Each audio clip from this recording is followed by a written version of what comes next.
जात पात पूछे न कोई, हरि का भजे सो हरि का होई।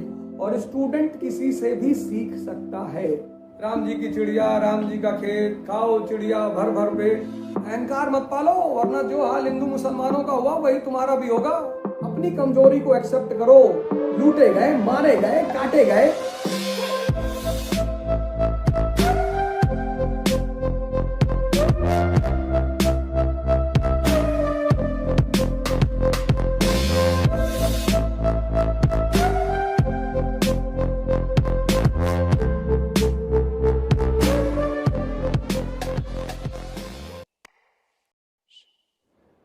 गुरु नानक मतलब बड़े संतों की धारा में बड़े अजीब टाइप के संत हैं। अजीब इन सेंस कि संसारी भी है, सन्यासी भी है। एक सफल सन्यासी, एक सफल संसारी। और उन्होंने जो धारा शुरू की, सिख कि तुम आजीवन सीखते रहोगे, बड़ी प्यारी धारा। उन्होंने देखा कि हिंदू भी अहंकारी हो गया, मुसलमान भी अहंकारी हो गया, तो उन्होंने एक धारा सिख कि बेटा तुमको अहंकार ना पैदा होने पाए, तुमको हमेशा यह फील होता रहे कि तुम स्टूडेंट हो और स्टूडेंट किसी से भी सीख सकता है। अभी तो कहा जात पात पूछे न कोई, हरि का भजे सो हरि का होई। तो बाबा नानक बड़े अजीब टाइप के फकीर हैं और बादशाह भी, दोनों है। सच्चा बादशाह। बाबा नानक को आप सच्चा बादशाह भी कह सकते हैं, बाबा नानक को आप फकीर भी कह सकते हैं। शिष्य उन्होंने कहा, शिष्य। सरदार तो बाद में पैदा हुए, शिष्य उनका जो मेन उद्देश्य है वो है शिष्य, कि तुम अहम मत पालना। अभी सिखों ने मैं सिखों को बड़ा अप्रिशिएट करता हूं, सिखिज्म को बड़ा अप्रिशिएट करता हूं। अभी किसी मेरे सिख भाई ने पोस्ट डाला कि हमने पूरी दुनिया को खाना खिलाया। तुमने? वो खिला रहा है वो। अहंकार मत पालो, वरना जो हाल हिंदू मुसलमानों का हुआ वही तुम्हारा भी होगा। अहंकार मत पालो। हां, तुम्हारी महानता यह है कि तुम कमाकर उसका हिस्सा उसे देते हो, पूरी दुनिया को खिलाते हो, बिना जाति और धर्म में डिस्क्रिमिनेशन किए। ये तुम्हारी महानता है, इसको मैं एक्सेप्ट करता हूं। लेकिन अहंकार मत पालो कि पूरी दुनिया में सिख खाना खिला रहे हैं। सिख कौन होते खाना खिलाने वाले?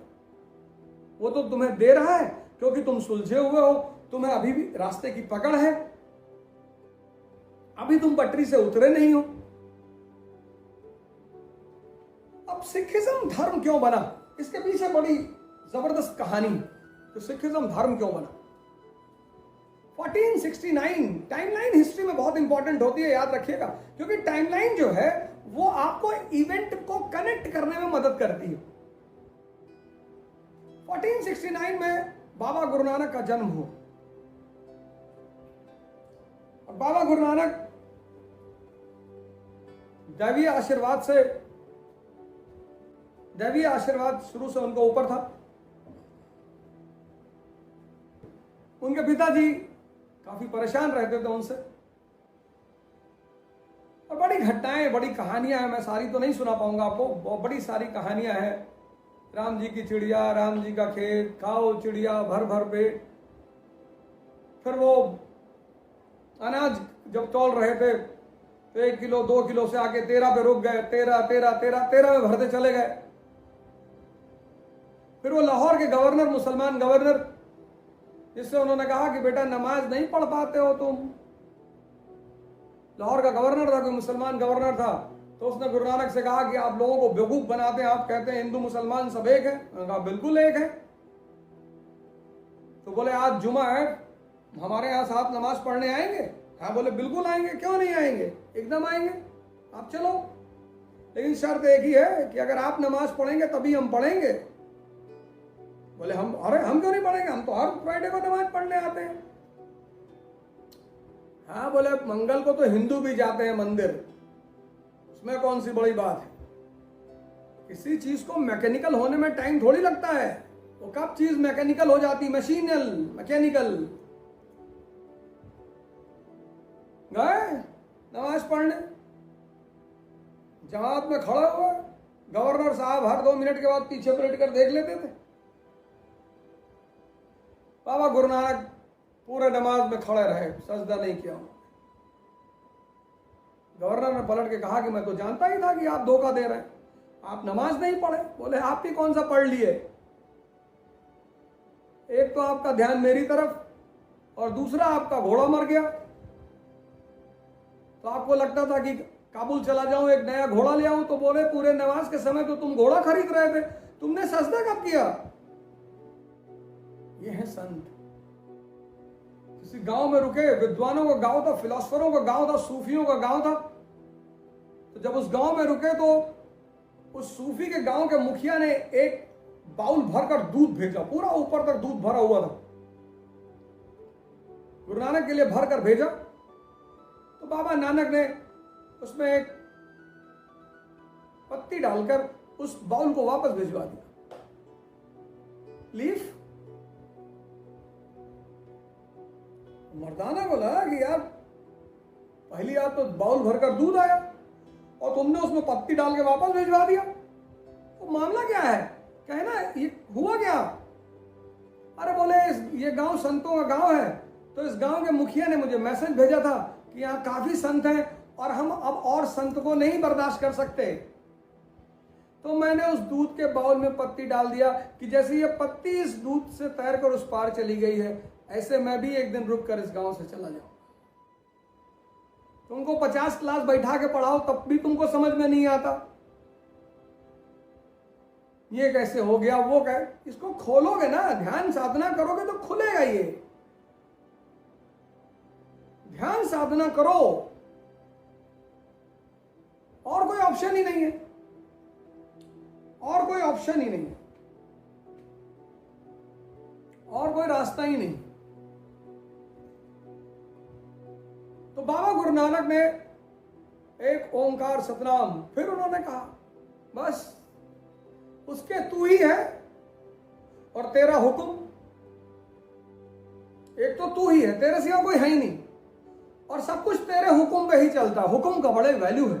हमारे डॉक्टर भूपेंद्र सिंह है, तो एक दिन मैंने हुक्म पर लिखा तो बड़ा अच्छा उन्होंने उसको एक्सप्लेन किया। तो एक तो तू ही है, तेरे सिवा कोई है, और दूसरा तेरा हुक्म।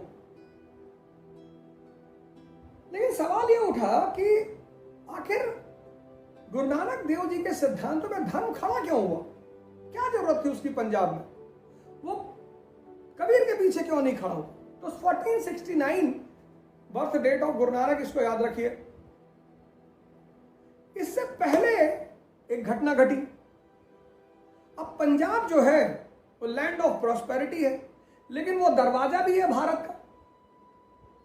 और पंजाब के जो दरवाजा है उसका एक साइड भारत में खुलता है और दूसरा साइड अफगानिस्तान में खुलता है, सेंट्रल एशिया में। तो ये जो सेंट्रल एशियाई अटैकर इन्वेडर्स, ये जब भी भारत आएंगे ये पंजाब के रास्ते से आएंगे, तो पहला विक्टिम कौन होगा इन्वेडर का, पंजाबी। तो जब भी दिल्ली कमजोर पड़ेगी पंजाबी लूटेगा, पंजाबी मारा जाएगा, क्योंकि जैसे ही दिल्ली कमजोर पड़ेगी ये मध्य एशियाई तुरंत भारत की तरफ भागेंगे लूटने के लिए, और पहले लूटेंगे पंजाबी। अच्छा, तुर्कों के आने से पहले, टर्क्स के आने से पहले ये जो आक्रांता आए, इन्वेडर्स आए, ये भारत आए और बस गए। लेकिन टर्किश इन्वेजन का एक बड़ा इंपॉर्टेंट पहलू ये रहा कि टर्क्स आए, लूटे और चले भी गए। महमूद गजनी उसमें सबसे इंपॉर्टेंट नेम है। अरे वो तो पंजाब इतना लूटा उसने, पंजाब लूटा, हरियाणा लूटा, यूपी लूटा, उसमें उसकी गलती नहीं है। अपनी कमजोरी को एक्सेप्ट करो। तुम कमजोर हो, तुमको कोई भी मारेगा। लेकिन फिर दिल्ली सल्तनत की स्थापना हुई और बलबन और अलाउद्दीन जैसे शासकों ने पंजाब को बड़ा मजबूत किया, पंजाब की रक्षा की, भारत की रक्षा की, पंजाब की रक्षा की। लेकिन फिरोज शाह तुगलक के बाद जब दिल्ली सल्तनत का पतन हुआ तो पंजाब एक बार फिर खतरे में पड़ा और 1398 तैमूर लेम, अब दोनों ईयर इंपॉर्टेंट है। 1398 तैमूर लेम भारत में एंटर करता है। दरवाजा पंजाब। लूटा कौन गया? पंजाबी। लूटे गए, मारे गए, काटे गए। तो अब इनमें चेतना आई कि बॉस, हमें अपने आप को ताकतवर बनाना है, हमें अपने आप को मजबूत करना है। कैसे? उसका ग्राउंड तैयार किया बाबा नानक ने। हम सब शिष्य हैं उसके। सब डिस्क्रिमिनेशन खत्म, जातिवाद खत्म, जितनी भी डिवीजन करने वाली ताकतें सब खत्म है। ओंकार सतनाम, तू ही है और सब तेरी संतानें हैं। फिर गुरु अंगद आ गए, उन्होंने लिपि दे दी, वो एक आइडेंटिटी हो गई। तो बाबा नानक ने दिया शिष्यत्व का सिद्धांत, द थ्योरी ऑफ डिसाइपलशिप। बाबा अंगद ने दिया लिपि, लिटरेरी आइडेंटिटी। फिर गुरु अमरदास आ गए, सोशल आइडेंटिटी दे दी, वैवाहिक नियम दे दिए। सबसे ज्यादा विवाह में पैसा खर्चा होता है हिंदू धर्म में, अब तो सभी करते हैं, तो शो ऑफ सबको करना है, किसी धर्म विशेष को कुछ कहा ही नहीं जा सकता। फिर बाबा रामदास आ गए और बाबा रामदास ने दी रिलीजियस आइडेंटिटी। हर मंदिर साहिब। जमीन किसने दी? अकबर ने। न्यू किसने डाली? सूफी, मुस्लिम सूफी मियां मीर ने। और अकबर तक पहुंचते पहुंचते सिखिज्म का पौधा इस देश में लग गया।